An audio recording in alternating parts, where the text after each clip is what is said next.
नमस्कार मंडळी, श्री स्वामी समर्थ। आज आपण जाणून घेणार आहोत मकर संक्रांती 2026 ची माहिती।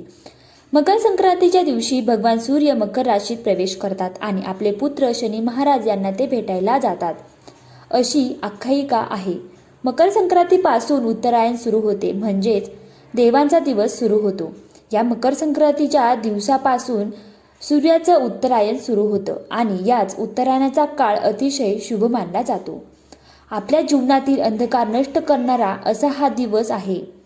त्यामुळेच मकर संक्रांतीच्या पुण्य काळात जप तप दान अवश्य करावीत। यंदा 2026 मध्ये मकर संक्रांती कधी येणार? मकर संक्रांतीचे वाहन काय आहे? मकर संक्रांती कशावर बसून येणार आहे? मकर संक्रांती कोणत्या रंगावर आली आहे आणि कोणत्या दिशेने जात आहे? पुण्यकाळ कोणता? मकर संक्रांतीचे संपूर्ण फळ नक्षत्र कोणते? या दिवशी कोणते दान करावे? ही सगळी माहिती आपण या आजच्या व्हिडिओमध्ये पाहणार आहोत। आपल्या हिंदू धर्मामध्ये मकर संक्रांतीला फार महत्त्व आहे। जेव्हा सूर्य मकर राशीत प्रवेश करतो त्या शुभयोगाला मकर संक्रांत असं म्हणतो। तर मकर संक्रांत हा सण आपला अगदी आनंदाने साजरा करतो। मकर संक्रांत हा सण नेहमी आपण पाहत आलोय की 14 जानेवारीला येतो किंवा 15, असं क्वचितच घडत असतं। 14 जानेवारी 2026 रोजी मकर संक्रांत आली आहे। खूप दिवसानंतर असा योग आला आहे की याच दिवशी एकादशी देखील आहे। अतिशय शुभ अशी ही तिथी आहे। एकादशी आणि मकर संक्रांती एकत्र आपण साजरी करणार आहोत। शके 1947 पौष कृष्ण 11 बुधवारी 14 जानेवारी 2026 रोजी दुपारी ठीक 3:06 सूर्य मकर राशीत प्रवेश करतो। संक्रांतीचा पुण्यकाळ कधी आहे तर 14 जानेवारी रोजी दुपारी 3:06 पासून सूर्यास्तापर्यंत, म्हणजेच 6:20 पर्यंतचा पुण्यकाळात आपण काय करायचं तर महिलांनी वाण वसा करून घ्यावा, वाण द्यावं व दान करू शकता, जप तप करू शकता। आता यावर्षी मकर संक्रांती कशावर बसून आले आहे, वस्तू कोणत्या परिधान केलेल्या आहेत आणि संक्रांतीने ज्या वस्तू परिधान केलेल्या आहेत त्या वस्तू आपल्याला वर्ज्य करायच्या असतात। तर यावर्षी सूर्याचे मकर संक्रमण बालोकारणावर होते व असल्याने वाहन वाघ असून उपवाहन घोडा आहे। तिने पिवळे वस्त्र परिधान केले असून हातामध्ये गदा घेतलेला आहे, केशराचा टिळा लावलेला आहे, वयाने कुमारी असून बसलेली आहे, वासाकरता जाईचे फूल घेतलेले आहे, पायल भक्षण करीत आहे। बघा, पायस म्हणजे खीर, म्हणजेच या दिवशी दूध आणि दुधाचे जे पदार्थ शक्यतो खाणं टाळावं। सर्पदातीची आहे, भूषणार्थ मोती धारण केले आहे। वार नाव व नक्षत्र अनुराधा आहे। वार नाव मंदाकिनी आहे। ती पूर्वेकडून पश्चिमेस जात आहे व वायव्य दिशेस पाहत आहे। संक्रांतीचे फळ, संक्रांतीने ज्या वस्तू परिधान केलेल्या आहेत त्या वस्तू महाग होतील। संक्रांती जेथून आली आहे तेथून जनतेला सुख प्राप्त होईल। पूर्व काळामध्ये द्यायचे दान, नवे भांडे, गाईला घास, अन्न, तिळपात्र, गूळ, तीळ, सोने, भूमी, गाय, वस्त्र, घोडा इत्यादी यथाशक्ती दाने द्यावीत। मकर संक्रांतीचा हा सण 3 दिवस चालत असतो। संक्रांतीच्या आदल्या दिवशी भोगी हा सण साजरा केला जातो। तर यंदा भोगी हा सण मंगळवार 13 जानेवारीला भोगी हा सण असणार आहे। 14 जानेवारीला मकर संक्रांती आणि 15 जानेवारीला किंक्रांत हा सण साजरा केला जाणार आहे। किंक्रांत म्हणजे करी दिन, गुरुवार दिनांक 15 जानेवारी 2026 ला असणार आहे। अशा प्रकारे 3 दिवसाचे वेगळं असं महत्त्व आहे। आपल्याकडे 3 दिवस अगदी छान आणि उत्साहामध्ये मकर संक्रांतीचा सण साजरा केला जातो। त्याचप्रमाणे महिलांना हळदी कुंकवाचा कार्यक्रम आणि तिळगुळ वाटपाचा कार्यक्रम रथसमाप्तीपर्यंत चालतो। तर अशा प्रकारे तिळगुळ घ्या गोड गोड बोला असं म्हणून तिळगुळ हा सण साजरा केला जातो।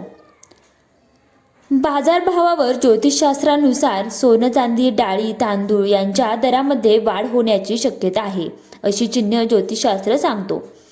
संक्रांतीच्या काळामध्ये दान धर्माला फार महत्त्व आहे। तर या पूर्व काळामध्ये वस्त्रदान करावं, भांड्याचं दान करावं, अन्नदान करावे, फळे दान करावी आणि गायसुद्धा दान करावी। नवीन भांडे आपण देऊ शकता, तीळपात्र देऊ शकता, ब्राह्मणाला किंवा याचकांना दान करत असताना आपण अन्न देऊ शकता। वस्त्र गोग्रास अवश्य द्या व या दिवशी आपण सत्यनारायणची पूजा करू शकता। तसंच तीळ हवन देखील आपण या दिवशी करू शकता। आता ह्या सगळ्या वस्तू आपल्या परिस्थितीनुसार आपण दान कराव्यात, परंतु काहीतरी दान करावं. हा जो मकर संक्रांतीचा काळ आहे त्या काळामध्ये उबदार कपडे, काही ब्लँकेट अशा वस्तू दान सुद्धा केल्या जातात.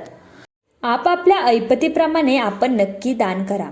तसेच मकर संक्रांतीच्या काळामध्ये वृक्ष गवत तोडणे, गाई म्हशींच्या धार काढणे, तसेच बोलताना कठोर शब्द वापरू नका, विचार करून बोला, तामसिक पदार्थ खाऊ नका, ब्रह्मचर्य पाळा, या सगळ्या गोष्टी वर्ज्य करायच्यात. आता मकर संक्रांतीच्या काळात पवित्र नद्यांमध्ये स्नान करण्याला फार महत्त्व आहे आणि सगळ्यात महत्त्वाचं, मकर संक्रांतीच्या काळामध्ये सूर्य व धनु राशीमध्ये मकर राशीत प्रवेश करतो, ज्याला सूर्याचं उत्तरायण सुरू झालं असं म्हणतात. आणि या काळामध्ये दिवस मोठा आणि रात्र लहान असते. दानधर्मासाठी हा काळ अतिशय शुभ मानला जातो. मकर संक्रांती ही संक्रांतीच्या दिवसापासून ते रथसमाप्तीपर्यंत साजरी केली जाते. संक्रांतीने ज्या वस्तू परिधान केल्या आहेत त्या वस्तू आपण वर्ज्य करायच्या असतात.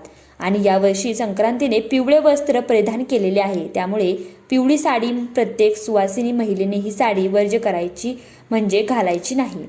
पिवळ्या बांगड्या किंवा पिवळ्या फुलांचा गजरा अजिबात घालायचा नाही. आता आपण जाणून घेणार आहोत की या दिवशी कोणकोणते धार्मिक उपाय करायचे आहेत. या दिवशी धार्मिक उपाय: सकाळी तीळ मिश्रित पाण्याने स्नान करून सूर्याला अर्घ्य द्यावे, त्यात काळे तीळ टाकावेत, याने पितृदोष दूर होतो. लक्ष्मी प्राप्तीसाठी कवड्या आणाव्यात, कवड्यांना दुधाने स्नान घालावे, एका वाटीत हळद घेऊन कवड्या ठेवाव्यात, तिळाच्या तेलाचा दिवा लावून पूजन करावे, मुख्य दरवाजाजवळ तुपाचा दिवा लावावा, तसेच तुळशीला तुपाचा दिवा लावावा. पूजानंतर या कवड्या तिजोरीमध्ये ठेवाव्या. इथे एक गोष्ट आवर्जून महत्त्वाची तुमच्याचबरोबर शेअर करत आहे. बघा, यावर्षी 2 पंचांगात वेगवेगळी माहिती आहे. चिंतामणी पंचांगाच्या आधारे जर माहिती पाहिली तर दोन्ही पंचांगामध्ये माहिती सेम आहे, पण फक्त चिंतामणी पंचांगामध्ये काळा रंग वर्ज्य सांगितलेला आहे आणि आपल्या कॅलेंडरमध्ये तसेच दुसऱ्या पंचांगात पिवळा रंग वर्ज्य सांगितला आहे. तसे पाहिले तर गेल्या वर्षी देखील पिवळा रंगाचा वर्ष होता.